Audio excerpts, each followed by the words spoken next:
Hi friends, ఈ రోజు మనం ఈ వీడియోలో శ్రీకాకుళం షెర్లాక్ హోమ్స్ అనే మూవీ గురించి మాట్లాడుకుందాం. Movie starting Vizag police station కి ఓ ఫోన్ కాల్ వస్తుంది.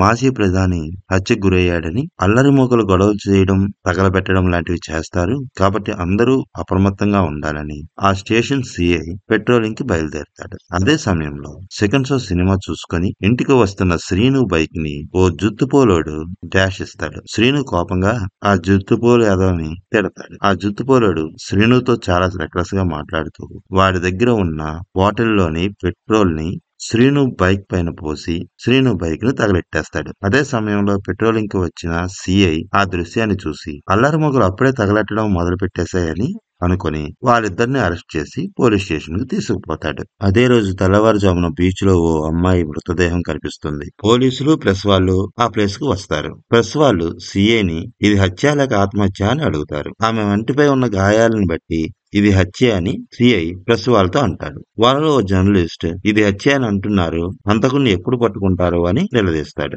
ఒక వారంలో పట్టుకుంటానని సిఐ అంటాడు. ఓ వారంలో హంతకుణ్ణి పట్టుకోలేకపోతే నీ జాబ్ ని రిజైన్ చేస్తావా అంటూ ఆ జర్నలిస్ట్ సిఐని రెచ్చగొడతాడు. ఆ సిఐ కూడా ఈ అమ్మాయిని చంపిన హంతకుణ్ణి వారంలో పట్టుకోలేకపోతే నా జాబ్ కి రిజైన్ చేస్తానని అంటాడు. ఆ సిఐ ఛాలెంజ్ అయితే చేస్తాడు కానీ అతనికి మాజీ ప్రధాని హత్య కేసు విషయమై ఓ ఆఫీసర్ వస్తున్నాడు, అతనికి కోఆపరేట్ చేయండి అని ఆర్డర్స్ వస్తాయి. ఢిల్లీ నుండి ఆఫీసర్ వచ్చి తిరిగి వెళ్లే వరకు ఆ సిఐ ఆ అమ్మాయి హత్య కేసు ఇన్వెస్టిగేషన్ చేయడం కుదరదు. ఓ పక్క ఆ జర్నలిస్ట్ తన మీడియాలో సిఐ చేసిన ఛాలెంజ్ ని పదే పదే టెలికాస్ట్ చేస్తూ ఉంటాడు. ఈ ప్రాబ్లం నుండి ఎలా బయటపడాలా అని ఆ సిఐ ఆలోచనలో పడతాడు. అతని సబార్డినేట్స్ ని సలహా అడుగుతాడు. వాళ్ళలో ఒక అతను సార్ మనం ఓ ప్రైవేట్ డిటెక్టివ్ ని హైర్ చేసుకుందామా అని అడుగుతాడు. ఈ ఐడియా ఏదో బాగుందని ఆ సిఐ భావిస్తాడు. ఆ అమ్మాయిని హత్య చేసిన హంతకుడిని కనిపెట్టే పనిని హోమ్స్ అనే డిటెక్టివ్ కి అప్పచెపుతాడు. హోమ్స్ కి చిన్నప్పటి నుంచి పోలీస్ అవ్వాలనే కోరిక చాలా బలంగా ఉంటుంది. అందుకని చాలా కష్టపడి చదువుతాడు. కానీ పోలీస్ జాబ్ మాత్రం కొట్టలేకపోతాడు. ఏజ్ బార్ అయిపోవడం వల్ల హోమ్స్ డిటెక్టివ్ వర్క్ చేస్తూ ఇందులోనే స్థిరపడిపోతాడు. సిఐ గారు అతనికి ఆ అమ్మాయి హత్య కేసు అప్పచెప్పిన తర్వాత అక్కడి బీచ్ కు వెళ్లి బీచ్ లోని అణువణువు చాలా క్షుణ్ణంగా పరిశీలిస్తాడు. ఆ అమ్మాయి పేరు మేరీ అని తెలుసుకుంటాడు. ఆమెకు పరిచయం ఉన్న ఓ టెలిఫోన్ బూత్ నడిపే అబ్బాయి పైన, అతనితో పాటు ఇద్దరు అమ్మాయిల పైన, ముగ్గురు చేపల వాళ్ళ పైన, ఒక సస్పెండ్ అయిన పోలీస్ పైన నాకు అనుమానం ఉంది. ఈ ఏడుగురిని ఇన్వెస్టిగేషన్ చేయడానికి నాకు ఓ ప్లేస్ అరేంజ్ చేయమని సిఐని అడుగుతాడు. సిఐ హోమ్స్ కి కావలసిన విధంగా ఓ ప్లేస్ ని అరేంజ్ చేసి ఆ డిటెక్టివ్ కి ఏమి కావాలో చూసుకోమని ఓ లేడీ కానిస్టేబుల్ కి డ్యూటీ కూడా వేస్తాడు. హోమ్స్ మాటలకి అమాయకత్వానికి చూసి ఆ లేడీ కానిస్టేబుల్ కి హోమ్స్ పైన సాఫ్ట్ కార్నర్ ఏర్పడుతుంది. హోమ్స్ తన ఇన్వెస్టిగేషన్ స్టార్ట్ చేస్తాడు. ముందుగా టెలిఫోన్ బూత్ అబ్బాయిని ఇన్వెస్టిగేషన్ చేయాలనుకుంటాడు. పోలీసులు టెలిఫోన్ బూత్ అబ్బాయిని ఇన్వెస్టిగేషన్ ప్లేస్ కి తీసుకువస్తారు. హోమ్స్ ఆ అబ్బాయితో మేరీని ఎందుకు చంపావు అని డైరెక్ట్ గా స్ట్రైట్ గా క్వశ్చన్ వేస్తాడు. ఆ క్వశ్చన్ కి కంగారు పడిన అతను నేను చంపడం ఏమిటి సార్, మేరీ నా సిస్టర్ లాంటిది, దయచేసి నన్ను హంతకుణ్ణి చేయకండి అని ఏడుపు మొహం పెట్టుకుంటాడు. దొంగేడుపు లాపి అసలు నిజం చెప్పరా అంటూ హోమ్స్ అడుగుతాడు. అతను భయపడుతూ నా పేరు Balu sir, government IT college లో చదువుతున్నాను. ముంబై గాని కువైట్ గాని వెళ్లాలనేది నా కోరిక. ఏజెంట్లు మోసం చేయడం వల్ల ఆ కోరిక మానుకొని ఊర్లోనే ఓ ఎస్టీడీ బూత్ పెట్టుకున్నాను సార్. మా ఊర్లో మానసిక వికలాంగుల ఆశ్రమంలో భ్రమ అనే అమ్మాయి వాలంటీర్ గా ఉండేది. ఆ అమ్మాయి చనిపోయిన మేరీ ఇద్దరూ కలిసి నా ఎస్టీడీ బూత్ ముందు నుండే రోజు ఆశ్రమానికి వెళ్లేవాళ్ళు అంటూ ఫ్లాష్ బ్యాక్ చెప్పడం స్టార్ట్ చేస్తాడు. మేరీ, భ్రమ ఇద్దరు బాలుగాడి ఎస్టీడీ బూత్ నుండి నడుచుకుంటూ ఆశ్రమానికి వెళ్తుంటే బాలుగాడు వాళ్ళ వెనకాతలే హచ్ డాగ్ లాగా వెళ్లేవాడు. భ్రమకు తెగ లైన్ వేసేసేవాడు. భ్రమ వెనక్కి తిరిగి చూడగానే ఆమె దగ్గర ఇంప్రెస్ కొట్టేయాలని ఏదో ఒక ఎదో పని చేసి అక్కడ ఉన్న వాళ్ళతో తిట్లు తింటూ ఉండేవాడు. భ్రమ అతను చేసే సిన్నెలకి లోపల మురిసిపోతూ ఉండేది. ఒకరోజు ఆశ్రమం నుంచి తిరిగి వస్తున్న భ్రమ, మేరీల వెనకాతలే బాలుగాడు కూడా నడుస్తూ వస్తున్నాడు. అతన్ని చూసిన భ్రమ ఓ లెటర్ ని కింద పడేస్తుంది. వెంటనే బాలుగాడు పరిగెత్తుకుంటూ వెళ్లి ఆ లెటర్ ని తీసి చదువుతాడు. ఈవినింగ్ బీచ్ లో ఇద్దరం కలుద్దాం అని రాసి ఉంటుంది. ఆ రోజు ఈవినింగ్ ఇద్దరు బీచ్ దగ్గర కలుసుకుంటారు. ఇద్దరు మాట్లాడుకుంటారు. ఆ రోజు నుండి వీరి మధ్య లవ్ రన్ అవుతూ ఉంటుంది. బాలు వాళ్ళ ఎస్టీడీకి భ్రమ రోజు వస్తుండేది. ఆమెకు తోడుగా మేరీ వచ్చి ఎస్టీడీ బూత్ బయట కూర్చుండేది. బ్రహ్మ మాత్రం ఎస్టీడీ బూత్ లోకి వెళ్లి ఫోన్ మాట్లాడుతూ బాలుని సైట్ కొట్టేది. బాలు కూడా ఆమెనే చూస్తూ ఒకరినొకరు ప్రేమించుకునేవారు. కొంతసేపు అయ్యాక మేరీకి ఎస్టీడీ బూత్ చూసుకోమని చెప్పి బాలు బైక్ మీద బీచ్ కి వెళ్లిపోయేవారు. వాళ్ళిద్దరూ తిరిగి వచ్చే వరకు మేరీ ఎస్టీడీ బూత్ ని చూస్తూ ఉండేది. ఇదే ఎస్టీడీ బూత్ కి ఝాన్సీ అనే అమ్మాయి కూడా రోజు తన కారులో వచ్చేది. ఝాన్సీ డైలీ కస్టమర్ అవడం వల్ల బాలు ఆమెని అక్క అని పిలిచేవాడు. ఝాన్సీకి బాలు భ్రమల విషయం తెలుసు. ఆమె కూడా వీళ్ళిద్దరికి హెల్ప్ చేస్తూ ఉండేది. బాలు భ్రమ ఇద్దరు బీచ్ కి వెళ్లిపోయిన తర్వాత ఝాన్సీ ఆ ఎస్టీడీ బూత్ బయట కూర్చున్న మేరీతో పరిచయం పెంచుకుంటుంది. బాలు భ్రమలు తిరిగి వచ్చే వరకు ఝాన్సీ మేరీలు కబుర్లు చెప్పుకుంటూ ఉండేవారు. బీచ్ కి వెళ్లిన తర్వాత బాలుతో భ్రమ ఎప్పుడు తన ఇంటి వాళ్ళ గురించి చెప్తూ ఉండేది. తనకు ఇల్లు ఒక నరకమని, తన అన్న వదినలు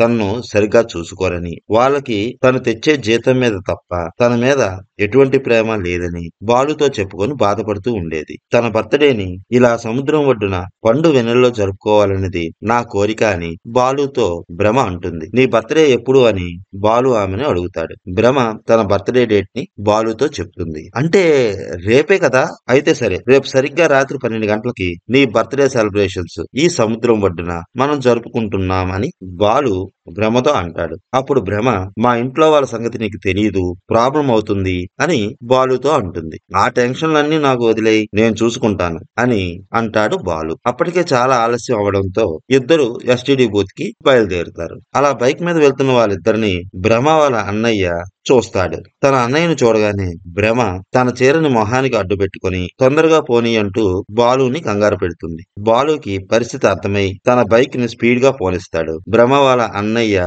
తన జీప్ మీద వాళ్ళని ఫాలో అవుతాడు. బాలు చాలా స్పీడ్ గా తన బైక్ ని తీసుకొచ్చి ఎస్టీడీ ముందు ఆపుతాడు. వెంటనే భ్రమ బైక్ దిగిపోయి పరిగెత్తుకుంటూ మేరీ దగ్గరికి వచ్చి మేరీ చెయ్యి పట్టుకొని స్పీడ్ గా అక్కడి నుంచి తీసుకుని వెళ్లిపోతుంది. భ్రమ అలా కంగారు పడుతూ మేరీని తీసుకుపోవడాన్ని ఝాన్సీ ఆశ్చర్యంగా చూస్తూ ఏమైంది బాలు అని బాలుని అడుగుతుంది. భ్రమ వాళ్ళ అన్నయ్య మా ఇద్దరిని చూసినట్లున్నాడు, రేపు భ్రమ బర్త్డే, తనకి బర్త్డే పార్టీ సెలబ్రేషన్స్ బీచ్ ఒడ్డున చేయాలనుకున్నాను, ఇప్పుడు తన బర్త్డే సెలబ్రేషన్స్ చేయగలనా లేదా అని డౌట్ గా ఉంది అంటాడు. అది విన్న ఝాన్సీ బాలుతో నువ్వేం బాధపడకు, ప్రతి సమస్యకి పరిష్కారం ఉంటుంది అని చెప్పి భ్రమ వాళ్ళ ఇంటికి ఫోన్ చేస్తుంది. భ్రమ వాళ్ళ అన్నయ్య ఫోన్ లిఫ్ట్ చేస్తాడు. ఝాన్సీ అతనితో నేను ఆశ్రమం నుండి ఫోన్ చేస్తున్నాను, భ్రమతో మాట్లాడాలి అంటుంది. భ్రమ లైన్ లోకి వచ్చాక రాత్రి మీ ఇంటికి మేరీ వస్తుంది, తను వచ్చాక ఇద్దరూ కలిసి బయటకు రండి, నేను బాలు నా కారులో మీ ఇంటికి వస్తాము, నలుగురుము బీచ్ కి వెళ్దాం, అక్కడ నీ బర్త్డే సెలబ్రేషన్స్ జరుపుకుందాం, నీ బర్త్డే సెలబ్రేషన్ అయిపోగానే తిరిగి మా కారులో మీ ఇంటికి వచ్చేద్దాం అంటుంది. అనుకున్నట్లుగానే నలుగురు బీచ్ కి వెళ్తారు. అక్కడ బర్త్డే సెలబ్రేషన్స్ జరుపుకుంటారు. కొంతసేపు అయ్యాక ఝాన్సీ మేరీతో వీరిద్దరికి ఇప్పుడు ప్రైవసీ కావాలి కదా, పద మన ఇద్దరం అలా దూరంగా వెళ్దాం అని అంటుంది. బాలు భ్రమలను ఆ కార్ దగ్గరే వదిలేసి వీరిద్దరూ దూరంగా వెళ్తారు. వాళ్ళు వెళ్లిపోయాక బాలు భ్రమ ఇద్దరు కారులో కూర్చొని ప్రేమించుకుంటారు. ఇంతలో అక్కడికి ఓ పోలీస్ వచ్చి వారి మొహం మీద టార్చ్ కొడతాడు. ఇద్దరిని కారు దిగి బయటకు రమ్మని గట్టిగా గర్జిస్తాడు. అతను చూసి బాలు భ్రమలు చాలా భయపడిపోతారు. కారు దిగి బయటకు వస్తారు. ఇంత రాత్రిపూట మీరు ఇక్కడేం చేస్తున్నారా అంటూ చాలా రూట్ గా బిహేవ్ చేస్తాడు ఆ పోలీస్. బాలు అతనితో సార్ మేం ఫ్రెండ్స్, ఈ రోజు ఈమె బర్త్డే సెలబ్రేషన్స్ జరుపుకోవాలని ఇక్కడికి వచ్చాం సార్, మమ్మల్ని వదిలేయండి సార్ అని అంటాడు. కానీ అతను మాత్రం ఒప్పుకోడు. బాలు తన దగ్గర ఉన్న డబ్బు తీసి అతనికి ఇవ్వబోతాడు. ప్లీజ్ మమ్మల్ని వదిలేయండి అని అతను బ్రతిమలాడతాడు. నాకే లంచం ఇస్తావురా అంటూ ఆ పోలీస్ అతను మరింత రెచ్చిపోయి బాలును కొడతాడు. ఇంతలో అక్కడికి దూరంగా ఓ అమ్మాయి అరుపు వినబడుతుంది. ఆ అరుపు వచ్చిన వైపు పోలీసు అతనితో పాటు బాలు భ్రమలు కూడా పరిగెత్తుకుంటూ వెళ్తారు. ఝాన్సీ ఇక్కడే నిలబడి భయంగా క్రిందకు చూస్తూ బొమ్మలా ఉండిపోతుంది. క్రింద నేలపై మేరీ చనిపోయి పడి ఉంటుంది. ఆమె గొంతు దగ్గర పెద్ద గాయమై రక్తం కారుతూ ఉంటుంది. ఇదంతా చూసిన పోలీస్ ఎవర్రా మీరంతా, మీ ఇద్దరు కారులో అలా, ఇక్కడ ఈ ఇద్దరు ఆడవాళ్లు ఇలా, అసలు ఏం జరుగుతుందిరా ఇక్కడ, ఉన్నని మీ సంగతి చెప్తాను అని పోలీసు ఆ ప్లేస్ నుంచి కొంచెం దూరం వెళ్తాడు. అతను అలా వెళ్ళగానే మేరీ శవాన్ని అక్కడే సముద్రంలో పడేసి పారిపోయాం సార్ అని బాలు ఇప్పటిదాకా జరిగిన కథని ఓమ్స్ తో చెప్తాడు. ఈ విషయాన్ని వెంటనే పోలీసులకు చెప్పాలని నీకు అనిపించలేదా అని అడుగుతాడు ఓమ్స్. ఆ ప్రశ్నకి బాలు ఇలా అంటాడు, నేను ఈ విషయాన్ని వెంటనే పోలీసులకు చెప్దామని అన్నాను సార్, కానీ భ్రమ నన్ను ఆపింది. నీకేమైనా మెతపోయిందా? ఈ విషయాన్ని పోలీసులకు గానీ చెప్తే ముందు మనల్ని అనుమానిస్తారు. దుబాయ్ వెళ్లాలనే నీ కోరిక ఇక్కడితో ఆగిపోతుంది. కాబట్టి ఇక్కడ ఏమీ జరగనట్లే మనం ఉందాం అని భ్రమ నాతో అన్నది సార్. అందుకే ఎవరితోని ఈ విషయం చెప్పకుండా కామ్ గా ఉండిపోయాము అని అంటాడు. ఆ తర్వాత రోజు ఓమ్స్ భ్రమని ఇంట్రాగేట్ చేస్తాడు. ఆ రోజు బీచ్ లో ఏం జరిగిందో చెప్పు అని భ్రమతో ఓమ్స్ అంటాడు. భ్రమ తన వెర్షన్ ని ఓమ్స్ తో చెప్పడం స్టార్ట్ చేస్తుంది. ఆ రోజు మేము బీచ్ ఒడ్డున కారులో ఉన్నప్పుడు ఓ ముగ్గురు జాలర్లు మా మీద అటాక్ చేశారు సార్. నన్ను బలవంతం చేయబోయారు. వాళ్ళపై బాలు తిరగబడ్డాడు. అప్పుడు ఆ బాలుకి జాలర్లకి మధ్యన చాలాసేపు పెనుగులాట జరిగింది సార్. వాళ్ళు నన్ను బలవంతం చేయబోయారు. ఇంతలో దూరంగా పెద్ద కేక వినబడింది. ఆ అరుపు వినబడిన చోటికి మేం పరిగెత్తుకుంటూ వెళ్ళాము. అక్కడికి వెళ్లి చూస్తే మేరీ చనిపోయి ఉంది. ఆమెను అలా చూడగానే ఆ జాలర్లు భయపడి అక్కడి నుంచి పారిపోయారు. తర్వాత మేము మేరీ శవాన్ని సముద్రంలో పడేసి ఇంటికి వచ్చేసాము. ఈ విషయాన్ని పోలీసులకు చెప్తే ప్రాబ్లం అవుతుందని ఝాన్సీ చెప్పడంతో మేము ఈ విషయాన్ని ఎవరికీ చెప్పలేదు అని భ్రమ జరిగిన విషయాన్ని ఓమ్స్ కి చెప్తుంది. ఇక్కడే ఓమ్స్ కి ఓ డౌట్ రేజ్ అవుతుంది. బాలు తమపై అటాక్ చేసింది ఓ పోలీస్ ఆయన అని చెప్పాడు. కానీ ఇక్కడ భ్రమ మాత్రం తమపై అటాక్ చేసింది ముగ్గురు జాలర్లు అని చెప్తుంది. సో వీళ్ళిద్దరు చెప్పిన మాటలకి ఎక్కడా పొంతన లేదు. దాంతో ఆలోచనలో పడతాడు ఓమ్స్. మరోపక్క ఇప్పటికే 2 రోజులు అవడంతో కేసు విషయం ఎంతవరకు వచ్చింది అని సిఐ ఓమ్స్ పై ప్రెజర్ పెడతాడు. 3వ రోజు ఝాన్సీని ఇంట్రాగేషన్ రూమ్ కు తీసుకువస్తారు పోలీసులు.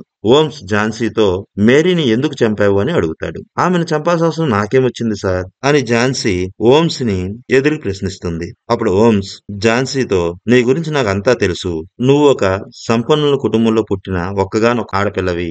నీకు పెళ్ళైన 3 నెలలకే నీ భర్తతో విడాకులయ్యాయి. అందుకు కారణం నీ అక్రమ సంబంధం. ఆ దిక్కుమాలిన అక్రమ సంబంధం పెట్టుకున్నది కూడా నువ్వు మగవాడితో కాదు, ఆడదానితో. నీ భర్తతో నీకు విడాకులైన తర్వాత నువ్వు వైజాగ్ వచ్చేసావు. ఒంటరిగా ఉండలేక ఓ ఆడతోడు కోసం తెగ తిరిగావు. నీ కంటికి మేరీ కనిపించింది. ఆమె నీకు పిచ్చ పిచ్చగా నచ్చేసింది.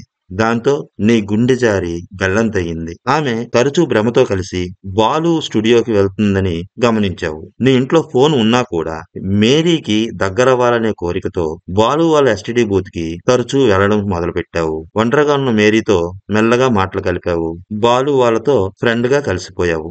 ఒకరోజు మేరీతో నీ మనసులోని మాటను చెప్పావు. ఆమె సీరియస్ అవ్వడంతో నువ్వు మాట మార్చేసి ఆమెకు సారీ చెప్పేసి మళ్ళీ ఎప్పట్లాగే ఫ్రెండ్షిప్ కంటిన్యూ చేశావు. నిన్ను కాదన్నాదనే కోపంతో ఆ రోజు రాత్రి మీ ఇంట్లో ఉన్న మేరీ ఫోటోని కోపంగా చూస్తూ నాకు దక్కంది మరెవ్వరికీ దక్కకూడదు అంటూ కత్తితో మేరీ ఫోటోని చాలాసార్లు పొడిచావు. తర్వాత డైరెక్ట్ గా ఎస్టీడీ బూత్ కి వచ్చావు. అక్కడ బాధలో ఉన్న బాలుని ఏంట్రా ఎలా ఉన్నావు అని అడిగావు. అప్పుడు బాలు ఏడుపు మొహం పెట్టుకొని నీతో తన బాధను చెప్పుకున్నాడు. భ్రమ వాళ్ళ అన్నయ్యకి మా ఇద్దరి విషయం తెలిసిపోయింది. తనకి ఈ రోజు బర్త్డే సెలబ్రేట్ చేస్తానని చెప్పాను. కానీ ఇప్పుడు తన బర్త్డే సెలబ్రేషన్స్ ఎలా సెలబ్రేట్ చేయాలో అర్థం కావటం లేదు అని బాలు నీతో చెప్పుకున్నాడు. అప్పుడే నీకు ఓ మంచి ఐడియా వచ్చింది. మేరీని భ్రమ వాళ్ళ ఇంటికి పంపించావు. ఓ ప్లాన్ ప్రకారం బాలుని భ్రమ వాళ్ళ ఇంటికి నీ కారులో తీసుకెళ్లావు. భ్రమ మేరీలు ఇంటి నుంచి బయటకు వచ్చిన తర్వాత నలుగురు కలిసి నీ కారులో బీచ్ కి వెళ్లారు. అక్కడ బర్త్డే సెలబ్రేషన్స్ జరుపుకున్నారు. తరువాత బాలు భ్రమలకి ప్రైవసీ ఇద్దాము అనే వంకతో మేరీని అక్కడి నుంచి దూరంగా చీకట్లోనికి తీసుకువెళ్ళావు. ఆ తర్వాత నీ కామచూపులు పిచ్చి చేష్టలు చేయడం మొదలు పెట్టావు. నీ ప్రవర్తనకి ఇబ్బంది పడిన మేరీ నీ నుండి దూరంగా వెళ్లాలని ప్రయత్నించింది. అప్పుడే మీ ఇద్దరి మధ్య పెనుగులాట జరిగింది. చాలాసేపు ఇద్దరు కొట్టుకున్నారు. ఆ క్రమంలో నువ్వు మేరీని చంపేసి ఉంటావు అన్నాడు ఓమ్స్. ఓమ్స్ చెప్పిన మాటలు విని ఝాన్సీ అలానే ఉండిపోతుంది. ఆమెను చూసిన ఓమ్స్ ఏంటి ఈ విషయాలన్నీ నాకెలా తెలుసు అనుకుంటున్నావా? ఎవరో కాదు నీ బెస్ట్ ఫ్రెండే చెప్పింది అని పక్క గదిలో ఉన్న ఝాన్సీ ఫ్రెండ్ ని చూపిస్తూ అంటాడు ఓమ్స్. ఆ మాటలు విన్న ఝాన్సీ ఓమ్స్ తో ఇలా అంటుంది. సార్ మీరు చెప్పింది అంతా నిజమే. కానీ ప్రాణానికి ప్రాణంగా ప్రేమించిన మేరీని నేనెందుకు చంపుతాను సార్? నిజమే, ఆ రోజు బాలు భ్రమలు రొమాంటిక్ మూడ్ ని చూసిన తర్వాత నాలో కూడా ఫీలింగ్స్ ఎక్కువయ్యాయి. వాటిని కంట్రోల్ చేసుకోలేకపోయాను. మేరీకి ప్రపోజ్ చేశాను. తర్వాత మా ఇద్దరి మధ్య పెనుగులాట జరిగింది. మేరీ నా తలపై ఓ బలమైన వస్తువుతో గట్టిగా కొట్టింది. దాంతో నేను స్పృహ కోల్పోయాను. తిరిగి నేను స్పృహలోకి వచ్చేసరికి మేరీ అక్కడ చనిపోయి ఉంది. అది చూడగానే నేను షాక్ లో గట్టిగా అరిచేశాను. తర్వాత బాలు, భ్రమ అక్కడికి వచ్చారు. మేరీ బాడీని సముద్రంలో పడివేశాం. తను దుబాయ్ వెళ్లాలనే ఆశతో పాటు తన కెరీర్ కూడా పాడవుతుందని బాలు, మా అన్నయ్యకి తెలిస్తే నన్ను చంపేస్తాడు అని భ్రమ భయపడుతుంటే, మేరీ పోయిందనే బాధలో ఉన్న నేను ఈ విషయాన్ని పోలీసులకు చెప్పలేకపోయాను సార్ అంటుంది. ఇంతలో అక్కడే ఉన్న లేడీ కానిస్టేబుల్ కి మేరీ పోస్ట్ మార్టం రిపోర్టు చేరుతుంది. అది హోమ్స్ కి చూపిస్తుంది. ఈ రిపోర్ట్ ను బట్టి మేరీని చంపింది ఒక మగవాడు అని చెబుతుంది. ఆ పోస్ట్ మార్టం రిపోర్ట్ ని హోమ్స్ కూడా చదువుతాడు. కేసు ఒక కొలిక్కి వచ్చిందనే సమయంలో ఇదేం ట్విస్ట్రా బాబు అనుకుంటూ ఆమెను చంపిన మగవాడు ఎవరా అని మళ్ళీ ఆలోచనలో పడతాడు హోమ్స్. రోజులు గడుస్తున్న కొద్దీ సిఐ పైన మేరీ మర్డర్ కేసు గురించి ప్రెజర్ పెరుగుతుంది. ఓ పక్క జర్నలిస్ట్ టీవీల్లో ఆ పోలీసుని ఏకపారేస్తూ ఉంటాడు. దాంతో కేసు విషయం ఎంతవరకు వచ్చింది అని సిఐ హోమ్స్ పై చాలా ప్రెజర్ పెడుతూ ఉంటాడు. హోమ్స్ నాకు మరి కొంచెం టైం కావాలని బ్రతిమలాడతాడు. తర్వాత సస్పెండ్ అయిన ఆ పోలీస్ అతన్ని ఇంట్రాగేషన్ రూమ్ కి పిలిపించుకుంటాడు. అతన్ని ఇంట్రాగేట్ చేస్తాడు. హోమ్స్ ఆ సస్పెండ్ అయిన పోలీస్ అతనితో మేరీని చంపింది నువ్వే, ఎందుకంటే నువ్వు వర్క్ చేసిన ఏరియాలో చాలా మంది అమ్మాయిలపై దాడి చేసి వాళ్ళని గాయపరిచావు. ఇటీవలే ఓ ప్రేమ జంట పైన కూడా నువ్వు చాలా రూడ్ గా ప్రవర్తించడం వల్ల నీ సర్వీస్ నుండి సస్పెండ్ కూడా అయ్యావు అని అంటాడు. అతని మాటలకు కోపం వచ్చిన ఆ పోలీస్ అతను హోమ్స్ తో నా గురించి ఏం తెలుసని నువ్వు అలా అంటున్నావు అని తన గురించి చెప్పడం మొదలు పెడతాడు. అతనికి పెళ్ళై చాలా కాలం అవుతున్నా పిల్లలు లేకపోవడంతో అతని అన్న కూతురిని చిన్నప్పటి నుంచి పెంచుకుంటాడు. ఆమెకి పెళ్లిడొచ్చి పెళ్లి చేద్దాం అనే సమయంలో ఎవరినో ప్రేమించి ఇంట్లో వాళ్ళు ఎవరికి చెప్పకుండా ఎక్కడికో పారిపోతుంది. ఆ రోజు నుంచి ఇతను డిప్రెషన్ లోకి వెళ్ళిపోతాడు. అలాంటి టైంలోనే ఇతని భార్య కూడా మంచాన పడుతుంది. ఇదంతా జరగడానికి కారణం ఆ అమ్మాయి చేసిన పనే అని ఇతను మానసికంగా చాలా కృంగిపోతాడు. ఆ రోజు నుంచి ఇతనికి ప్రేమికులను చూస్తే చాలు ఎక్కలేని కోపం వచ్చేస్తుంది. ఎక్కడ ప్రేమ జంట కల్పించినా ఇతను వాళ్ళని హింసిస్తూ ఉంటాడు. అలా ఇతని హింస బారిన పడిన ఒక ప్రేమ జంట కేసు పెట్టడం వల్ల ఇతను జాబ్ నుండి సస్పెండ్ కూడా అయిపోయాడు. సస్పెండ్ అయిన బాధలో బీచ్ ఒడ్డున మందు కొడుతూ నడుచుకుంటూ వెళ్తున్న ఈ పోలీస్ అతనికి బాలు, భ్రమలు కారులో కనిపిస్తారు. వాళ్ళని అలా చూడగానే ఇతనికి పట్టరాని కోపం వచ్చేస్తుంది.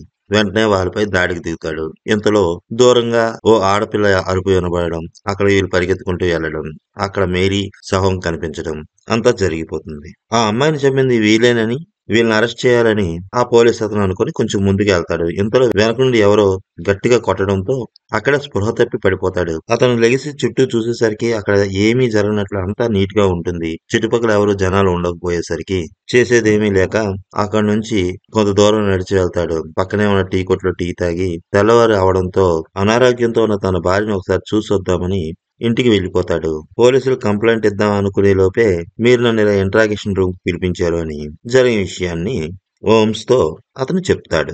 మళ్ళీ ఆలోచనలో పడ్డ హోమ్స్ ఆ ముగ్గురు జాలను కూడా పిలిపించుకొని ఇంట్రాగేట్ చేస్తాడు. వాళ్ళు వేట ముగించుకొని సాయంత్రం పూట సముద్రం ఒడ్డున మందు కొడుతూ ఇంటికి తిరిగి వెళ్తున్న సమయంలో వాళ్ళకి బాలు వాళ్ళ కారు కనబడుతుంది. అందులో మనుషులు ఎవరు లేకపోవడంతో కారు లోపల చూడగా వాళ్ళు కొంత డబ్బు, ఒక గోల్డ్ చైన్ కనిపిస్తుంది. అది తీసుకున్న వీళ్ళకి దూరంగా ఏదో సౌండ్ వినబడటంతో అటువైపు పరిగెత్తుకుంటూ వెళ్తారు. అక్కడ మేరీ శవాన్ని చూసి ఈ హత్య కేసు వీళ్ళ మీద ఎక్కడ పడుతుందన్న భయంతో అక్కడి నుంచి పారిపోతారు. ఇదే విషయాన్ని వీళ్ళు హోమ్స్ తో చెప్తారు. అయితే గతంలో కొందరు అమ్మాయిల పైన జరిగిన అత్యాచారాలకి వీళ్ళ ఇన్వాల్వ్మెంట్ కూడా ఉందని హోమ్స్ గ్రహించి వాళ్ళని జైల్లోనే ఉంచమని ఆ లేడీ కానిస్టేబుల్ తో హోమ్స్ అంటాడు. ఇంతలో అక్కడికి సిఐ కూడా వస్తాడు. ఈ కేసు విషయం ఎంతవరకు వచ్చింది అని అడుగుతాడు. హోమ్స్ కొంత టైం కావాలని అడగడంతో కోప్పడిన సిఐ ఈ కేసు నువ్వేం చూడక్కర్లేదు, ఇక నుంచి నేనే చూసుకుంటానని చెప్పి హోమ్స్ ని ఈ కేసు నుంచి దూరంగా వెళ్ళిపోమంటాడు. హోమ్స్ మాత్రం ఈ కేసు చివరిదాకా వచ్చేసింది, ఇంకొంచెం టైం ఇవ్వండి చాలు, హంతకులు ఎవరో మీకు పట్టుకుని చూపిస్తాను అంటాడు. కానీ సిఐ మాత్రం ఏమాత్రం టాలరేట్ చేయకుండా హోమ్స్ వాళ్ళ ఫ్రెండ్ చేతే అతన్ని అక్కడి నుంచి పంపించేస్తాడు. ఇదంతా చూస్తున్న ఆ లేడీ కానిస్టేబుల్ హోమ్స్ తో నీకేమైనా పిచ్చా ఏంటి, వాళ్ళు వద్దంటున్నా సరే ఇదే కేసును పట్టుకుని ఏలబడుతున్నావేంటి, వెళ్లి వేరే పని చూసుకో అని అంటుంది. అప్పుడు హోమ్స్ ఆమెతో ఇలా అంటాడు, మాది చాలా చిన్న కుటుంబం, మేము ఉండే ఏరియాలోని పనులు లేక చాలా దూరాలు వలస వెళ్తూ ఉంటాము. అలాంటి పరిస్థితి నాకు రాకూడదని మా తల్లిదండ్రులు నన్ను బాగా చదివించారు. నేను కూడా చిన్నప్పటి నుంచి చాలా బాగా చదువుకున్నాను. పోలీస్ అవ్వాలనేదే నా కోరిక. అయితే ఏజ్ బార్ అవడం వల్ల నేను ఆ ఛాన్స్ మిస్ అయ్యాను.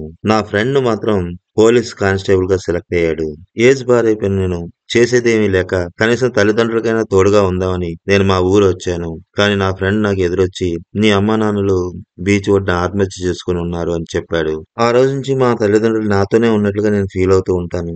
నా తల్లిదండ్రులుగా ఎవరూ చనిపోకూడదని అప్పటి నుంచి పోలీసులకు హెల్ప్ చేసే ఒక గూఢచారిలా మారాను. ఓ డిటెక్టివ్ గా మంచి పేరు సంపాదించుకున్నాను అని అంటాడు. అది విన్న ఆ లేడీ కానిస్టేబుల్ అతనికి హెల్ప్ చేయాలని నిర్ణయించుకుంటుంది. తర్వాత హంతకుడు ఎవరో నేను కనిపెట్టేశాను అని హోమ్స్ సిఐ వాళ్ళ పై అధికారులను కలుస్తాడు.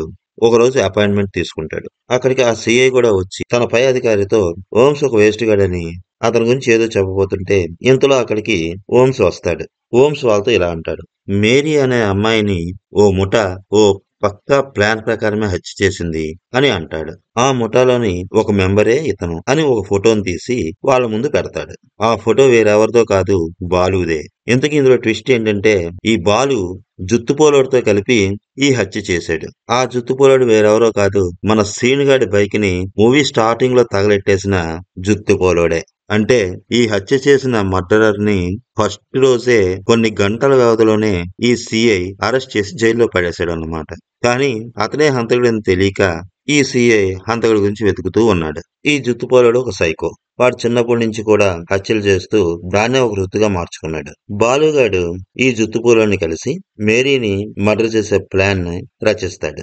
ఇంతకీ ఈ బాలుగాడు మేరీని చంపాలనుకోవడానికి కారణం ఈ కుట్ర వెనుక ఇంకో వ్యక్తి ఉంది అని తన దగ్గర ఉన్న ఇంకో ఫోటోని తీసి వాళ్ళ ముందు పెడతాడు హోమ్స్. ఆ ఫోటోని చూసిన అక్కడున్న వాళ్ళందరూ కూడా మళ్ళీ షాక్ అవుతారు. ఇదంతా బాలు చేత చేయించింది వేరెవరో కాదు, భ్రమ. నిజానికి ఈ భ్రమ చాలా డబ్బున్న కుటుంబంలో పుట్టింది. చాలా రిచ్ లైఫ్ లీడ్ చేస్తున్న భ్రమ వాళ్ళ ఫాదర్ చనిపోవడంతో ఒక్కసారిగా రిచ్ లైఫ్ నుండి పూర్ లైఫ్ లోకి వచ్చేసింది. జరిగిన పరిణామాలకి భ్రమ చిన్నప్పుడే షాక్ లోకి వెళ్ళింది. తనకి ఈ పూర్ లైఫ్ అంటే అస్సలు ఇష్టం లేదు. ఎలాగైనా మళ్ళీ రిచ్ అవ్వాలని చాలా ప్రయత్నాలు చేసి ఫెయిల్ అవుతుంది. ఇక చేసేది ఏమీ లేక ఆ ఊర్లోనే ఒక మానసిక వికలాంగుల ఆశ్రమంలో వాలంటీర్ గా జాయిన్ అవుతుంది. ఎంతో మంచి వాళ్ళు అమాయకులైన ఈమె అన్నా వదిలిని లోకానికి పరమ నీచులుగా చూపిస్తుంది. వాళ్ళు ఈమెను రాచి రంపాన పెడుతున్నట్లుగా కలరింగిస్తుంది. అదే ఆశ్రమంలో పనిచేస్తున్న మేరీతో మంచి ఫ్రెండ్షిప్ ఏర్పడుతుంది భ్రమకి. ఆ ఆశ్రమంలోని రోగులను చూడడానికి వచ్చే డాక్టర్ పైన భ్రమ కన్ను పడుతుంది. అతనుకున్న డబ్బును చూసి అతనితో ప్రేమలో పడుతుంది. అతన్ని ఈమె చెప్పు చేతలోకి తెచ్చుకుంటుంది.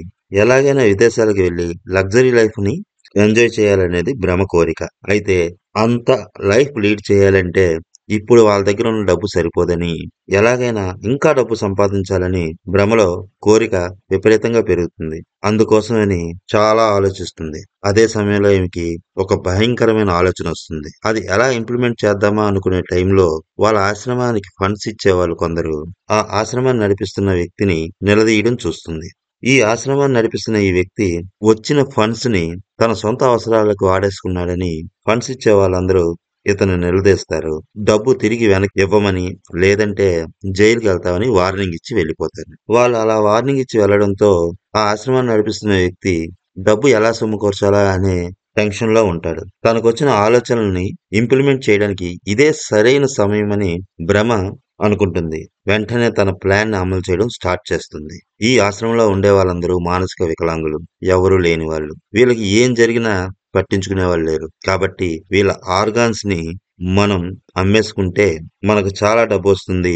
దాంతో మనకు ఫండ్స్ ఇచ్చిన వాళ్ళ డబ్బులు వాళ్ళకి రిఫండ్ చేసేయవచ్చు అని చెప్పి ఆ సంస్థను నడిపిస్తున్న వ్యక్తిని ఒప్పిస్తుంది. తన చెప్పు చేతలో ఉన్న ఆ డాక్టర్ ని ఉపయోగించుకొని ఎవరి ఆర్గాన్స్ అయితే బాగున్నాయో పరీక్ష చేయించి ఓ ఆర్గాన్ మాఫియాతో లింకులు పెట్టుకుని మరి వ్యాపారం మొదలు పెట్టేస్తుంది ఈ భ్రమ.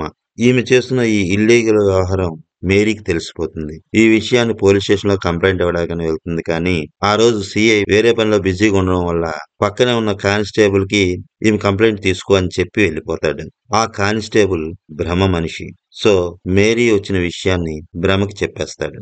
భ్రమ మాత్రం తనకేమీ తెలియనట్లుగా మేరీతో ఫ్రెండ్లీగా ఉంటూనే రోజు తన వెనక పడుతున్న బాలుగాడిని ఇందులో యూజ్ చేసుకోవాలని అనుకుంటుంది. ఈ బాలుగాడికి విదేశాలకు వెళ్లాలనే కోరిక కూడా ఉందని తెలుసుకున్న భ్రమ ఈ వీక్నెస్ ని తనకు అనుగుగా మలుచుకుంటుంది. తన ఆశ్రమంలో ఉన్నవారు తనని లండన్ లో ఉన్న హెడ్ ఆఫీస్ కి ట్రాన్స్ఫర్ చేస్తున్నారని, తనతో పాటు అక్కడికి ఇంకో వ్యక్తిని కూడా తీసుకెళ్లొచ్చని, నేను నిన్ను తీసుకెళ్దాం అనుకుంటే మేరీ అడ్డంగా ఉందని, మేరీ గాని అడ్డం లేకపోతే నిన్ను నాతో పాటు లండన్ తీసుకుపోతానని బాలు మనసులో ఆశల్ని కల్పిస్తుంది.